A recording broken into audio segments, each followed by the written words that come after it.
అందరికీ and public star Pulivendula Mahesh, public star. Thank you sir, thank you so much sir. చాలా సంతోషం. అంటే మహేష్ నాకు నచ్చి నేను ఈ సినిమా ఒప్పుకున్నాను. ఎందుకంటే ఫస్ట్ నాకు మహేష్ ఫోన్ చేసి ఉన్నట్టు చెప్పేశాడు, సార్ ఇది నా పరిస్థితి, నేను ఇంతే మీకు డబ్బు ఇవ్వగలుగుతాను, ఈ సౌకర్యాలు ఉన్నాయి పులివెందులలో.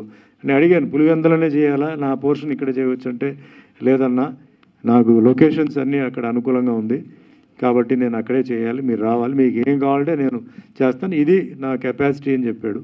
సరే ఓకే, నాకు ముందు నా క్యారెక్టర్ చెప్పు అని చెప్తే క్యారెక్టర్ చెప్పాడు. సో మెయిన్గా ఒప్పుకోవడానికి కారణం కూడా ఏంటంటే, దీంట్లో ఒక రైతు క్యారెక్టర్, రైతు రాష్ట్రానికి ఎంత ముఖ్యం, దేశానికి ఎంత ముఖ్యం అనేది చాలా అద్భుతంగా, అంటే వేరే సినిమాలు ఉండొచ్చు, వేరే క్యారెక్టర్స్ చేసి ఉండొచ్చు, నేను చాలా మంచి క్యారెక్టర్ నిజంగా మహేష్ నాకు వచ్చి క్యారెక్టర్ చెప్పగానే నేను మెయిన్గా ఒప్పుకోవడానికి కారణం అది. తర్వాత ఆయన సింప్లిసిటీ, నిజాయితీ, నాకు ఫోన్ మీద అన్ని విషయాలు నేనేం దాచిపెట్టిన సార్, అక్కడ వచ్చిన తర్వాత మీకు జర్కులు ఇవ్వడం అలాంటివి ఉండదు ఇది అని చెప్పాడు. వెంటనే మా మేనేజర్ వెంకట్రావుకి డేట్లు ఇవ్వయా అని చెప్పాను. సో డేట్లు ఇచ్చాము, షూటింగ్ అంతా రెడీ అయిపోయి కరెక్ట్గా షూటింగ్ స్టార్ట్ చేసే టైంలో నాకు చిన్న యాక్సిడెంట్ జరిగి ఇక్కడ ఒక ఫ్రాక్చర్ అయింది. నాకు ప్రాబ్లం ఏమొచ్చిందంటే, ఈ పిక్చర్లో బైక్ డ్రైవ్ చేయాలి. సో డాక్టర్లు ఏమో 3 months వరకు వెయిట్ కానీ బైక్ కానీ అలాంటి కుదరదున్నప్పుడు నేను మహేష్కి ఫోన్ చేసి, ఇట్లా మహేష్, సారీ మహేష్, నేను ఈ సినిమా చేయలేను, నేను ఎందుకన్నా అన్నాడు. లేదు ఇట్లా బైక్ ప్రాబ్లం ఉంది, నువ్వేమో బైక్ తోలాలంటున్నావు కదా, నువ్వు వేరే వాళ్ళని పెట్టేసుకో, వేరే ఏం లేదు, నాకు అన్నీ నచ్చింది, ఇది ఒకటే నాకు ప్రాబ్లం అంటే, సరే నేను మళ్ళీ ఫోన్ చేస్తా అని చెప్పి ఫోన్ పెట్టేశాడు. నేనైతే రెస్ట్లో ఉన్నాను. మళ్ళీ ఫోన్ చేసి, లేదన్నా నెక్స్ట్ డేట్ మీరు ఎప్పుడు ఇవ్వగలుగుతారు చెప్పండి, నేను దాన్ని బట్టి నేను షెడ్యూల్ మార్చుకుంటా అన్నాడు. ఎందుకు మహేష్, నువ్వు ఆల్రెడీ ప్లాన్ చేసావు కదా, నువ్వు చేసుకో అని చెప్తే, లేదు సార్ మీరే చేయాలి ఆ క్యారెక్టర్, మిమ్మల్ని అనుకున్నాను నేను, మీరే చేయాలని చెప్పాడు. సరే అప్పుడు చెప్పాను, ఇంత టైం పడుతుందని చెప్పాను, ఆల్మోస్ట్ 1 month తర్వాత అంటే నేను వేరే సీన్లు చేసుకుంటాను, మీరు వచ్చి వేరే కొన్ని సీన్స్ ఉన్నాయి అంతవరకు మీరు చేయండి, మళ్ళీ తర్వాత మనం ప్లాన్ చేద్దాం అంటే మళ్ళీ డేట్లు ఇచ్చారు. సో వచ్చిన తర్వాత ఇక్కడ మాకు, నేను అనుకోలేదు కానీ చాలా మంచి ఫెసిలిటీ, నాకు ఆమెని నా వైఫ్గా ప్లే చేస్తే చాలా మంచి ఫెసిలిటీ ఇచ్చారు. మరి ఇవన్నీ కాదు కానీ ముందు వచ్చి, సార్ నేను ఒకసారి మీకు సీన్ ఎక్స్ప్లెయిన్ చేయాలని చెప్పి నా రూమ్కి వచ్చి, రేపు ఏం సీన్ చేస్తున్నామో ఆ సీన్లు డైలాగులు అన్నీ మొత్తం చేస్తే మేము కూర్చొని కొన్ని కరెక్షన్స్ చేశాను అనమాట. నాకు బాగా నచ్చింది అదే. మహేష్లో ఏంటంటే ఓవర్ కాన్ఫిడెంట్గా లేకుండా వచ్చి డిస్కస్ చేసి, ఈ సీన్ నా సీన్తో పాటు వేరే సీన్లు కూడా ఇట్లా ఉన్నాయండి అని చెప్పి చేశాడు. స్పాట్కి వెళ్ళిన తర్వాత చూస్తే అక్కడ అక్కడ ఉన్న ప్రజలందరూ ఆయనకి సహకరించారు, టోటల్గా అక్కడ ఆర్టిస్టులు అందరూ సహకరించారు. సరే నెక్స్ట్ షూటింగ్ చేసి అద్భుతమైన సీన్, దీంట్లో సీన్ రైతుల గురించి చాలా మంచి సీన్లు ఉన్నాయండి. నాది పోర్షన్ రైతుల్ని సపోర్ట్ చేసే సీన్, ఇంకా వేరే ట్రాక్స్ ఉన్నాయి. బట్ అసలు మెయిన్ ఏంటంటే స్కూల్ లైఫ్. సో ఈ స్కూల్ లైఫ్ ఏంటంటే మనకి అందరికీ ఏంటంటే జీవితంలో పుట్టిన తర్వాత మెయిన్గా గుర్తు వచ్చేది స్కూల్ లైఫ్. ఆ స్కూల్ లైఫ్ ఎప్పుడు తెలుస్తుందంటే, కాలేజ్కి వచ్చిన తర్వాత అయ్యోయో మళ్ళీ స్కూల్ లైఫ్ ఒక చాలా స్వీట్ మెమరీ, అది మళ్ళీ రాదు అని చెప్పి కాలేజ్ దాటిన తర్వాత కాలేజ్ లైఫ్ రాదు అని చెప్పేసి టూ లేట్ అని చెప్పి పోతుంది. అదే లైఫ్ అనేది. దీంట్లో స్కూల్ లైఫ్లో ఒక చాలా మంచి లవ్ ఏంటంటే అక్కడ సెక్స్ అలాంటిది ఏం కాదండి. ఆ చిన్న వయసులో ఒక అట్రాక్షన్, చిన్న వయసులో ఒకరు ఇష్టపడడం, చాలా నీట్గా చాలా బాగా తీసాడు మహేష్. సో ఇది ఒక ట్రాక్ అండి, ఇది నాది ఒక ట్రాక్. అండ్ మెయిన్గా ఇది ఈ రైతుల గురించి నేను ఎందుకు చెప్తానంటే, అందరూ భారతీయులు ఒక విషయం మర్చిపోకూడదు. ఈరోజు అద్భుతంగా ఈ ప్రోగ్రామ్ చేస్తున్నాం, జల్సా చేస్తున్నాం, పబ్కి వెళ్తున్నాం, వెళ్తున్నాం, చాలా హ్యాపీగా ఉన్నాం. దానికి కారణం ఏంటి, బార్డర్లో మన కోసం అక్కడ సైనికులు కూర్చొని తుపాకీ పట్టుకొని అక్కడ కూర్చున్నారు. వాళ్ళ ఫ్యామిలీని వాళ్ళు త్యాగం చేస్తూ మనందరూ ఎంజాయ్ చేయాలని చెప్పేసి ఆ చలిలో తిండి లేక పాపం వాళ్ళు అక్కడ ఉంటున్నారు. ఎంతమంది ఉంటున్నారు, ఎంతమంది పోతున్నారు లెక్కలేదు. వాళ్ళ ఫ్యామిలీని వాళ్ళు సాక్రిఫైస్ చేసి మన ఫ్యామిలీ కోసం వాళ్ళు పెడుతున్నారు. వాళ్ళొకడు. నెక్స్ట్ పోలీస్ డిపార్ట్మెంట్, రాష్ట్రంలో ఎన్ని ఎన్కౌంటర్లు జరిగినాయి, ఏ గొడవలు జరిగినాయి, వాళ్ళు మన కోసం వాళ్ళు త్యాగం చేస్తున్నారు. మూడవది డాక్టర్లు, నర్సులు. మాకు తెలుసు మీ కరోనా టైంలో మిత్రులు బంధువులు కూడా దగ్గర రాకూడదు చెప్తే చాలా సీరియస్గా ఉన్న పేషెంట్ దగ్గర మిత్రులు బంధువుల కన్నా దగ్గరికి వెళ్ళిపోయి చూసుకున్నారు. చాలామంది బ్రతికారు, కొందరు పోయారు. వీళ్ళు అలాగే రైతు ఎటువంటి క్యాస్ట్ ఫీలింగ్ లేకుండా, కమ్యూనిటీ ఫీలింగ్ లేకుండా ఒక రైతు ఉన్నవాడు ఆయన ఇది పండిస్తున్నాడంటే ఇది ఎవరో హిందూకి వెళ్ళాలి, లేదా ముస్లింకి వెళ్ళాలి, క్రిస్టియన్కి వెళ్ళాలి కేకుండా అందరికి వెళ్ళాలని చెప్పేసి పాపం వాళ్ళు ఎన్నో ఇబ్బందులతో తుఫాన్ వచ్చినా ఏం వచ్చినా వాళ్ళు చేస్తున్నారు. ఇవి చాలా నేను అన్ని ఫంక్షన్లో చెప్తుంటాను. మనం మర్చిపోకూడదు. వీళ్ళకి మనం ఏం డబ్బు ఇవ్వక్కర్లేదు, వాళ్ళకి మర్యాద, ఒక గౌరవంగా సెల్యూట్, నమస్కారం పెడితే చాలు. సో అందుకే నేను రైతు క్యారెక్టర్ చెప్పగా నేను ఒప్పుకోవడానికి కారణం మెయిన్ అదే రీజన్. ఒక రైతు పడే కష్టం, మళ్ళీ ఆ ఊర్లో రైతులు అందరూ సఫర్ అవుతుంటే వాళ్ళకి సాక్రిఫైస్ చేయడం, ఆ విధంగా మనం రైతు క్యారెక్టర్ చేద్దామని చెప్పి చేశాను.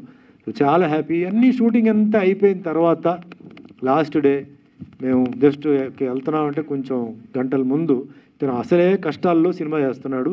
ఈయన ఏంటంటే పక్క విలేజ్కి అంతా వెళ్ళిపోయి జూనియర్ ఆర్టిస్టులకి అందరికీ అంటే వాళ్ళని పిలిపించి పాపం వాళ్ళకి అందరికీ టిఫిన్లు అది ఇది పెట్టి, అంటే క్రౌడ్, ఎందుకంటే ఇతను డబ్బు ఇచ్చి అందరినీ తీసుకుని రాలేడు, ఈ కాంట్ ఎఫోర్డ్. సో రిక్వెస్ట్ చేసి ఆ టైం లిమిట్ మీద తీసుకొచ్చి చేసాడు పాపం. అలాగే అందరూ హెల్పర్స్ అందరూ చేస్తే నాకు తెలిసింది ఏంటంటే దానికి ముందు రోజు ఈయన ఇంట్లో దొంగతనం జరిగిందండి. గోల్డ్ పోయింది. అది పోయినా మాకేం చెప్పలా. ఆయన వచ్చి షూటింగ్ అంత బాగా చేశాడు. రెగ్యులర్గా షూటింగ్ జరుగుతున్నట్టు భోజనాలు వచ్చిందా, మీరు టిఫిన్ చేశారా, అది చేసి ఇది చేశారని చెప్పేసి అంత బాగా చేశాడు. అంత ఒక ప్రాబ్లం ఉన్నప్పుడు కూడా పాపం ఆయన వచ్చి చేశాడు. అక్కడ నాకు నిజంగా పబ్లిక్ స్టార్ పులివెందుల మహేష్ నిజంగా పబ్లిక్ స్టార్ అని చెప్పి నాకు అనిపించి, నేను ఇంకా ఆయనకి ఏం చెప్పాలో నాకు అర్థం కాలేదు. ఈరోజు ఆడియో ఫంక్షన్ అంటే జనరల్గా అందరూ పెద్ద పెద్ద ఆర్టిస్టులని, ప్రొడ్యూసర్, డైరెక్టర్ని, రాజకీయ నాయకుల్ని, వీళ్ళని అందరిని పిలుస్తాడు. కానీ తల్లి తండ్రిని పిలిచి ఈరోజు తల్లి తండ్రితో ఈరోజు ఈ ఆవిష్కరణ చేశాడు. నిజంగా చాలా గొప్పవాడు. ఇది చాలామంది నేర్చుకోవాలండి. తల్లి తండ్రి ఆశీర్వాదం ఉంటే జీవితంలో మనం ఎక్కడ దాకా వెళ్ళొచ్చు, ఉన్నత స్థాయికి మనం వెళ్ళొచ్చు. తల్లి తండ్రి కంట్లో మట్టికి మనం కన్నీళ్ళు పెట్టామంటే మన జీవితంలో ముందుకెళ్తే తాత్కాలికంగా ఉంటుంది. ఈరోజు మనం ఉన్నామంటే మన తల్లిదండ్రుల వల్ల. ఈరోజు మనకి నమస్కారం, సంస్కారం, మనకి ఏమాత్రం చదువు, తిండి మనం ఉన్నామంటే ఆ తల్లిదండ్రులు. ఆ తల్లి ఎన్ని నెలలు 9 నెలలు కడుపులో పెట్టుకొని మా బిడ్డ బాగుండాలి, బాగా మంచి ఉన్నత స్థాయికి ఎదగాలని చెప్పి ఎన్ని దేవుళ్ళు ప్రార్థించిండో. తండ్రి అన్నవాడు ఎన్ని కష్టాలు అనుభవించి, ఎన్ని ఉద్యోగాలు చేసి కుటుంబం బాగుండాలని చెప్పేసి పాపం అతను కష్టపడ్డాడో మనకు తెలియదు. ఒక లైఫ్ వచ్చిన తర్వాతనే మనకు తెలుస్తుంది. సో తల్లిదండ్రిని గుర్తుపెట్టుకున్నాడు. ఖచ్చితంగా తల్లిదండ్రులు ఆశీర్వాదాలు ఈయనకు ఉంటాయి. ఈయన ఉన్నత స్థాయికి ఎదుగుతాడు. ఇప్పుడు ఇందాక చాలా ఆవేశంతో మాట్లాడాడు. నేను ఆవేశంతో మాట్లాడినప్పుడు ఒకటే అండి, ఇది నా 47వ సంవత్సరం. నువ్వు ఏదైతే చెప్పావే నేను ఆల్రెడీ జీవితంలో అవన్నీ దాటేసి వచ్చేసాను. నాకు చాలా జరిగింది. ఎంత జరిగినా మా తల్లిదండ్రుల ఆశీర్వాదాలు ఉన్నాయని చెప్పి నేను కరెక్ట్గా నా పని నేను చేశాను. నేను నిజాయితీగా చేశాను, ఆన్ టైంకి వచ్చాను, ఎవరికి ఇబ్బంది పెట్టలేదు. చూద్దాం ఎంతవరకు పోతుందని చెప్పాను. 47 సంవత్సరాలు అయిపోయింది. 800 సినిమాలు దాటేశాను. 176 సినిమాలు హీరోగా 3 భాషల్లో చేశాను. ఇంకా బండి నడుస్తూనే ఉంది. సో దేనికి నువ్వు భయపడవద్దు. ఆవేశం నాకు అర్థమైంది. ఈ ఫీల్డ్లో ఏంటంటే అన్నీ అలాంటి కష్టాలు వస్తాయి, మనం తట్టుకోవాలి, మనం ముందుకెళ్ళాలి. మంచి మీ మిత్రులు, మీ అభిమానులు ఉన్నారు.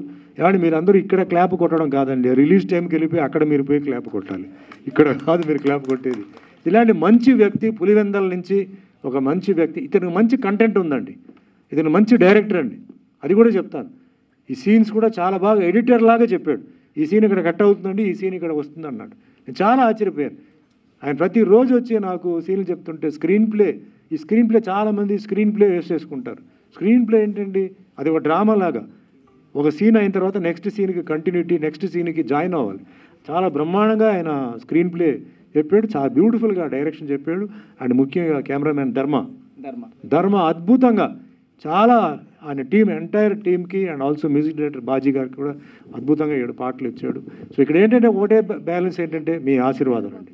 ఇలాంటి వ్యక్తికి మీ ఆశీర్వాదాలు ఉంటాయి. ఎందుకంటే ఆయన ఒక సంస్కారంతో ఉంటున్న ఒక మనిషి.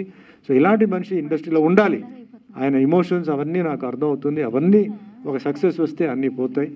చాలా ధైర్యంతో ఉన్నాడు. ఆ భగవంతుడి ఆశీర్వాదాలు, మీ ఆశీర్వాదాలు ఉండాలి. ఆయన వండర్ఫుల్ హీరోయిన్స్ సనా ఉన్నారు ఇక్కడ, సావిత్రి ఉన్నారు ఇక్కడ, షాను సారీ. సో వీళ్ళందరూ ఈ పిక్చర్కి యాడ్ చేస్తున్నారు. అండ్ చాలామంది మంచి ఆర్టిస్టులు కూడా అవకాశం ఇచ్చాడు. పులివెందులో ఉన్న లోకల్ ఆర్టిస్టులు కూడా ఆయన ఇచ్చాడు. సో మంచి 175 మంది ఇంట్రొడ్యూస్ అవుతున్నారు. వండర్ఫుల్, గ్రేట్, ఇది రికార్డుకి వెళ్ళాలి ఇది. సో ఎంతో మంచి మనసుతో ఇంతమందికి ఆయన అవకాశం, ఎందుకంటే అవకాశం రావడం చాలా కష్టం. సో అవకాశం ఇచ్చాడు, ఆ అవకాశాన్ని వాళ్ళు యూజ్ చేసుకోవాలి. ఆ అవకాశం వాళ్ళకి మంచి స్టేటస్ ఇచ్చి మంచి ముందుకు తీసుకెళ్ళాలి. సో ఈ పిక్చర్ November 14th రిలీజ్ ఉందండి. సో మీ అందరూ వచ్చి మీ ఈ పిక్చర్ని ఆశీర్వదించాలి, ఈ పిక్చర్ సక్సెస్ అవ్వాలి. So once again thanks to Suvarna for having given me this opportunity.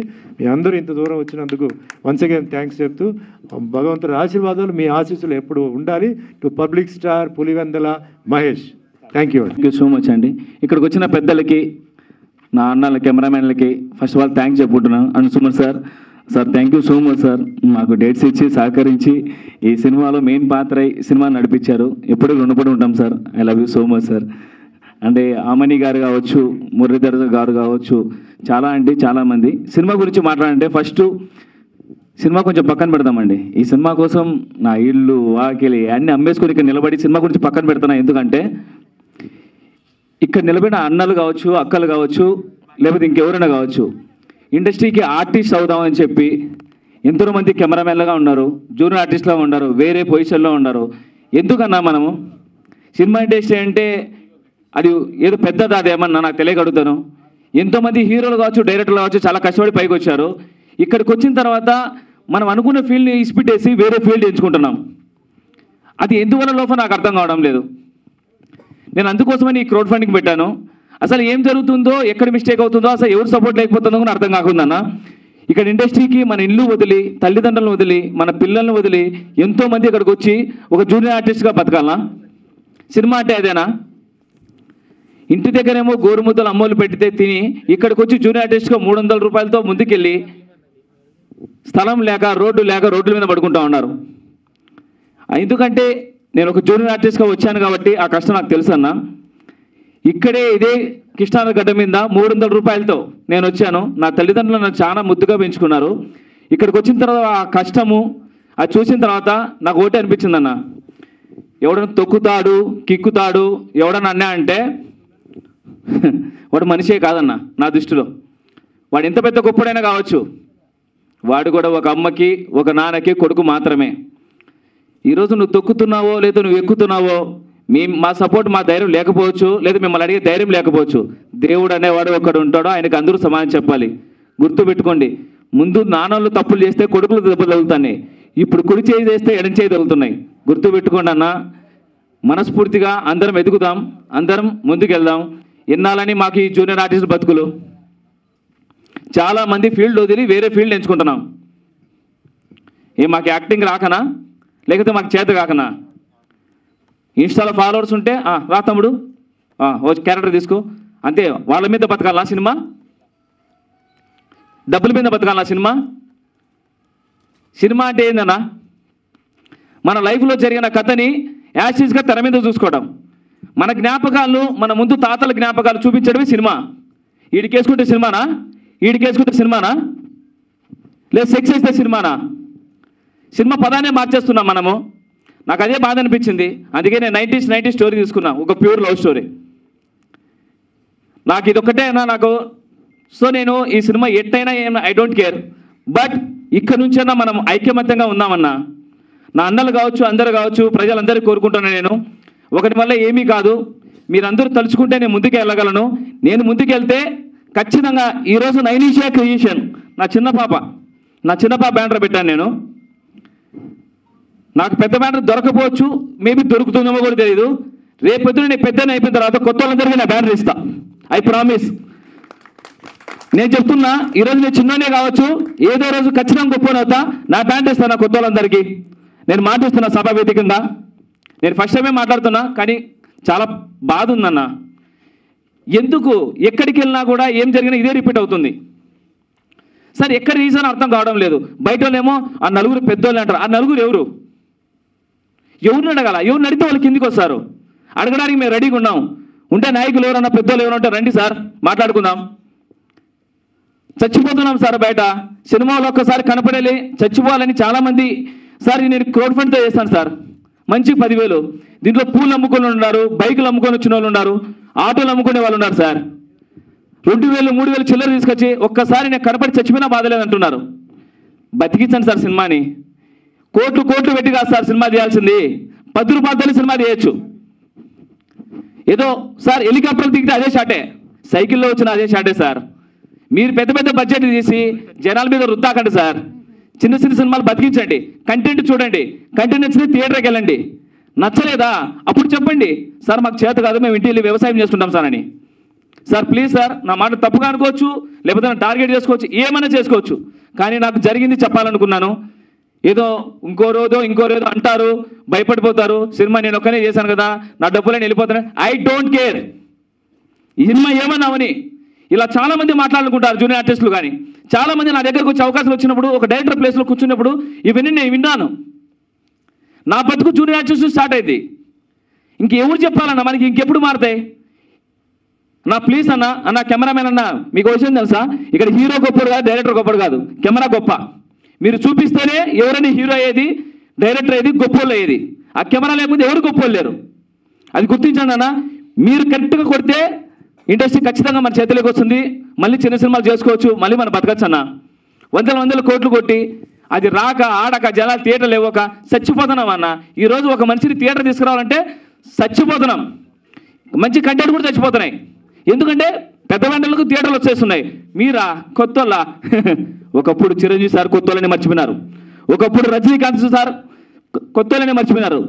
తర్వాత రవితేజ్ సారు, నాని సారు, నిన్న వచ్చిన విజయ్ దేవరకొండ సారు, కిరణ్ సారు.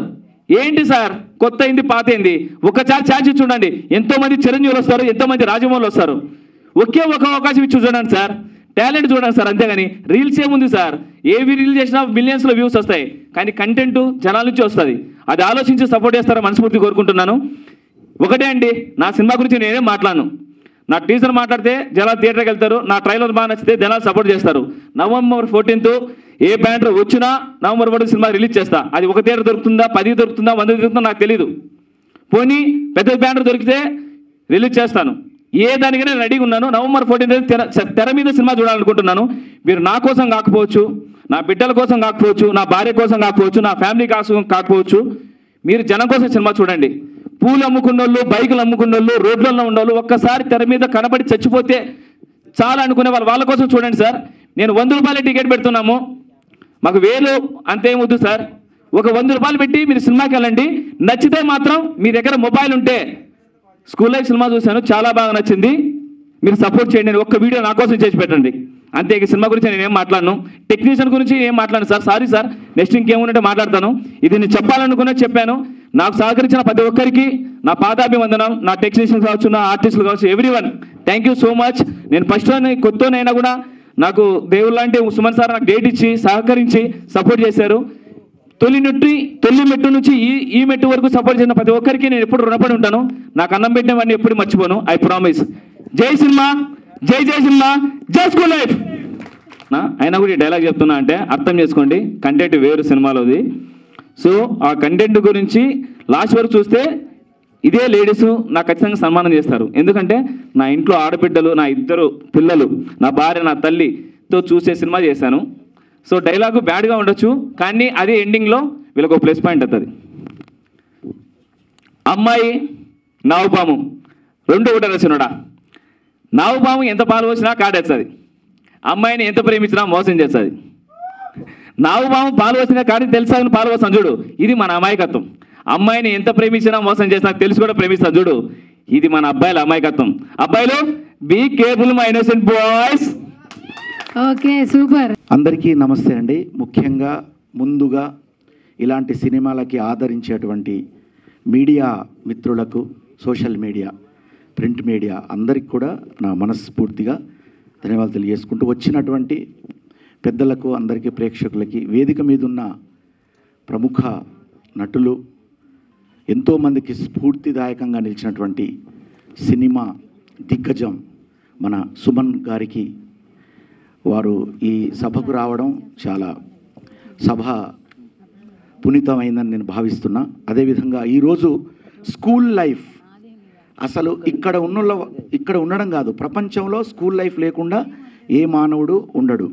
అది నేను కొత్తగా చెప్పక్కర్లేదు. కానీ అలాంటి స్కూల్ లైఫ్ సినిమా ప్రతి ఒక్కరూ చూడవలసిందే. ఎందుకంటే ఇందులో అంత అద్భుతంగా ఈ సినిమాను తీర్చిదిద్దినటువంటి ముఖ్యంగా మహేష్, ఆయనే దర్శకత్వం వహిస్తూ ఆయనే హీరోగా. ఇందులో నేను ఈరోజు ఈ వేదిక మీదకి రావడానికి ముఖ్య కారణం షన్ను, అందమైన హీరోయిన్ షన్ను. షన్ను నువ్వు అలా ఓకే ఓకే దిగుదు. షన్ను నాతో ఫస్ట్ ఆమెకి ఒక కళాకారిణిగా ఆమె నాతో చేయడం అనేది, ఆ పాట పెద్ద హిట్ అయింది. అదే బుజ్జి, మోసం చేసే బుజ్జో ఓ బుజ్జి నా బుజ్జి అని ఈ బుజ్జి పాటతో బాలమ్మిన. బుజ్జి ఎక్కడ ఉందండి? బుజ్జి లేకుండా పాడుతున్నారు. బుజ్జి వెనకాల వస్తుంది, ఇప్పుడు పాడుతుంటే వస్తుంది. ఇద్దరు బుజ్జీలు ఉన్నారు ఇక్కడ. మీరు అటు ఇటు చూస్తూ పాడితే కొంచెం ఇద్దరు వైరల్ అవుతారు. సావిత్రి అలాగే సావిత్రి అలాగే ఉన్నారు. కాకపోతే ఫస్ట్ బుజ్జి, తర్వాత సావిత్రి గారు కూడా దీనికి ఈ సినిమాలో చేశారు కాబట్టి ఒక్కొక్కరి గురించి ఆ టైం కూడా లేదు. సో ఆ రకంగా బుజ్జి పాటతో మేమిద్దరం, బుజ్జి సాంగ్ అంటే చిన్న పిల్లల నుంచి ఎంతోమంది ఆ పాటను ఆదరించారు, పెద్ద హిట్ చేశారు. సో దాంట్లో నేనే స్వయంగా పాడి, అంటే ఆ పాట తర్వాత నేను బిగ్ బాస్ కూడా వెళ్ళొచ్చాను, మీ అందరికీ తెలుసు. సో అంత అద్భుతంగా హిట్ అయింది. దాంట్లో షన్నుకు ఫస్ట్ పాట రైతు పాటతో నేను ఇంట్రొడ్యూస్ చేశా. నన్ను అన్నది, ఇంత ప్రకృతి అంటే నేను అందంగా కనబడే వ్యక్తిని అంత ఒక డీగ్లామర్గా చూపించి, ఒక పల్లెటూరు అమ్మాయిలాగా ఒక రైతు భార్యగా కూడా ఆమె చేసి చాలా, అది ఆ పాట కూడా హిట్ అయింది. ఇప్పుడు రైతుల పరిస్థితి చూస్తున్నారు అందరూ కూడా, మీరందరూ. ఎందుకంటే వర్షం పడితే రైతు పండించిన పంటకి ఒక వర్షం వస్తే రైతులు ఎంత ఇబ్బంది పడతారు అనేటువంటి, మరి ఎంత విషాదమైన విషయం రైతు బతుకు. అలాంటి రైతు బతకాలి, మనం బతికించుకోవాలి. అలాంటి పాట కూడా షన్ను చేసి నిరూపించింది. మళ్ళీ గ్లామర్గా బుజ్జి దాంట్లో. అలాగే ఇప్పుడు స్కూల్ లైఫ్ సినిమాలో మరి మహేష్ పక్కన హీరోయిన్గా అలాగే సావిత్రి నటించడం, అలాగే నా మిత్రుడు టోనీ, ఆయన ఇప్పుడు హీరోగా చాలా పెద్ద ఆర్టిస్టు, చాలా పెద్ద డ్యాన్సరు. మేమంతా అంటే మేమందరం కూడా ఒక స్టూడియోలో ఉంటూ చేసినటువంటి టోనీ ఇక్కడ ఉండడం కూడా చాలా, ఇంకా పేరున అందరికి కూడా నాకు, సో అందరికి కూడా ఆశీర్వదిస్తూ లేట్ అయింది కాబట్టి, ముఖ్యంగా మా సుమన్ సార్ సినిమాల్లో యాక్టింగ్ చేయడమే కాదు, ఇటీవల కాలంలో ఆయన తనకున్నటువంటి భూమిని కూడా ధారాదత్తం చేసినటువంటి మహనీయులు సార్. నాకు చాలా అద్భుతంగా ఫీల్ అయ్యాను నిజంగా. మీలాంటి గొప్ప, అంటే సినిమాలో యాక్టింగ్ ఒక యాక్టర్గానే కాకుండా నిజ జీవితంలో కూడా హీరో అనిపించుకున్నారు సార్. మీరు మా అందరికీ ఆదర్శం అయ్యారు. నేను వింటున్నా మీ గురించి మధ్యలో, చాలా గర్వపడ్డాను. ఈ సందర్భంగా మిమ్మల్ని అప్రిషియేట్ చేయడానికి, అంటే మిమ్మల్ని నేను అభినందించడానికి కూడా నాకు ఈ వేదిక దొరికిందని నేను భావిస్తూ, మీ పక్కన ఉన్నందుకు కూడా చాలా అదృష్టంగా భావిస్తూ, ఓకే స్కూల్ లైఫ్ సినిమాను అందరూ చూడండి. ఫస్ట్ తొందరగా November 14 sir school life cinema. November 14 రోజు మీరందరూ కూడా వెళ్ళి ఎంజాయ్ చేయండి. November 14 అంటే చాలా గొప్ప దినం ఆ రోజు, మీకు తెలుసు కదా. సో కాబట్టి చిల్డ్రన్స్ డే, ఎందుకంటే చిల్డ్రన్స్ డే రోజు పెట్టడం అనేది స్కూల్ లైఫ్ అక్కడి నుంచి చిల్డ్రన్స్ డే స్టార్ట్ అయింది కాబట్టి ఆ స్కూల్ లైఫ్ను అందరూ చూసి వాళ్ళందరినీ ఆశీర్వదించిన మనస్ఫూర్తిగా కోరుకుంటూ, అలాగే విధంగా ముఖ్యంగా ఈరోజు షన్ను చాలా పెద్ద హీరోయిన్, చాలా పెద్ద యాక్టర్ అవుతావు నువ్వు. నిజంగా నీకు అంత మంచితనం ఉంది షన్ను. నిజంగా చెప్తున్నా, నేను ఆ రోజు నువ్వు నా దాంట్లో యాక్టింగ్ చేసేటప్పుడే చెప్పిన, నువ్వు చాలా సినిమా హీరోయిన్ అయితే చాలా పైకి వస్తావు అని చెప్పిన. అలాగే ఆశీర్వదిస్తున్నా. God bless you. Thank you so much. మహేష్కి ముఖ్యంగా అన్ని పాత్రలు పోషించినటువంటి మహేష్, అలా చాలా కష్టం అండి. ఒక సినిమా డైరెక్షన్ చేయడమే కష్టం, హీరోగా చేస్తూ డైరెక్షన్ చేస్తూ లాక్కొచ్చినటువంటి మీకు నా అభినందనలు. Thank you so much. ఈ అవకాశం ఇచ్చిన మీ అందరికీ మనస్ఫూర్తిగా నా ఆశీర్వాదాలు తెలియజేసుకుంటున్నా. మీ బోలే. నమస్కారం. ఇక్కడ వచ్చిన పెద్దలందరికీ అండ్ మీడియా మిత్రులకి నా హృదయపూర్వక ధన్యవాదాలు. తెలుగులో ఏమైనా మిస్టేక్స్ ఉంటే క్షమించండి. నేను కన్నడ అమ్మాయి, బట్ మీ తెలుగు అమ్మాయి ఇప్పుడు. So thank you so much Suman sir being here and everyone. ఇక్కడ వచ్చి మా ట్రైలర్ లాంచ్ని మీరు ఎంజాయ్ చేస్తారు అండ్ మాకు చాలా బాగా సపోర్ట్ చేస్తున్నారు. అండ్ స్కూల్ లైఫ్ మూవీ అనేది ఒకటి మీ జ్ఞాపకాలు యాక్చువల్లీ. సో ప్రతి ఒక్కరూ November 14 వచ్చి మా మూవీని చూసి మాకు బ్లెస్ చేస్తారని నేను మనస్ఫూర్తిగా కోరుకుంటున్నాను. ఇలాంటి మూవీస్ మహేష్ గారు చాలా చేయాలి అండ్ మీ బ్లెస్ కావాలి. అండ్ ఇది చాలా కష్టపడి మూవీ తీయడం జరిగింది మహేష్ గారు. క్రౌడ్ ఫండ్ అండ్ చాలా మీకు తెలిసే ఉంటుంది, అన్నీ బాగా వైరల్ అవుతుంది, చూడండి అందరూ. అండ్ బుక్ మై షోలో వెళ్ళి స్కూల్ లైఫ్ మూవీ మీరు ఓపెన్ చేస్తే వచ్చేస్తుంది. అండ్ నవంబర్ 14 మీ అందరూ థియేటర్కి వచ్చి మమ్మల్ని ఆదరిస్తారని నేను మనస్ఫూర్తిగా కోరుకుంటున్నాను. థ్యాంక్ యూ సో మచ్ అందరికీ. థ్యాంక్ యూ మహేష్ గారు, ఈ ఆపర్చునిటీ నాకు ఇచ్చినందుకు. Thank you so much and I'm blessed. Thank you so much. అందరికీ నమస్కారం. అందరు బాగున్నారా? అందరు బాగుంటే అందరు బాగానే ఉంటారు. మా movie November 14th release. So అందరూ సపోర్ట్ చేయండి మా మూవీకి. మీడియా వాళ్ళందరికీ థ్యాంక్ యూ సో మచ్. మంచి రివ్యూస్ ఉన్నా కూడా మా కోసం ఇక్కడ దాకా వచ్చినందుకు థ్యాంక్ యూ. అండ్ ఇక్కడ ఉన్న పెద్దలందరికీ థ్యాంక్ యూ సో మచ్. మా మూవీకి మాత్రం సపోర్ట్ చేయండి. ప్రతి ఇంటర్వ్యూలో అదే చెప్తున్నాను, ఇక్కడ కూడా అదే చెప్తున్నాను. చాలా డౌన్ నుంచి వచ్చి చేశాము ఈ సినిమా. సో మీరు సపోర్ట్ చేయండి. ఒక పర్సన్ ఇంకొక పర్సన్ని తీసుకొని వెళ్ళండి మా మూవీకి. అండ్ నాకు ఈ అవకాశం ఇచ్చిన మా మహేష్ గారికి thank you so much. And మా పాన్ ఇండియా స్టార్స్, హీరోస్, పెద్ద వాళ్ళందరికీ థ్యాంక్ యూ సో మచ్. మా మూవీకి సపోర్ట్ చేసి ఇందులో యాక్ట్ చేసినందుకు సుమన్ గారికి అయితే thank you so much sir. మిత్రులందరికీ నమస్కారం. అలాగే వేదిక మీద ఉన్న హీరో అండ్ పెద్ద సుమన్ గారికి ఫస్ట్ ఆఫ్ ఆల్ బ్లెస్సింగ్స్ తీసుకుంటాను. Thank you sir. ఎక్కువ మాట్లాడలేరు. మహేష్ అన్నకు అండ్ హీరోయిన్స్కి ఎంటైర్ టీం మొత్తానికి కంగ్రాచులేషన్స్ ముందుగా అండ్ ఆల్ ది బెస్ట్. అందరూ చిన్న సినిమాను కాకుండా సపోర్ట్ చేయవలసిందిగా కోరుకుంటున్నాను. నవంబర్ 14th స్కూల్ లైఫ్ అనే మూవీని అందరు వచ్చి చూసి ఆదరించి సపోర్ట్ చేస్తారని నా మనస్ఫూర్తి కోరుకుంటున్నాను. Thank you.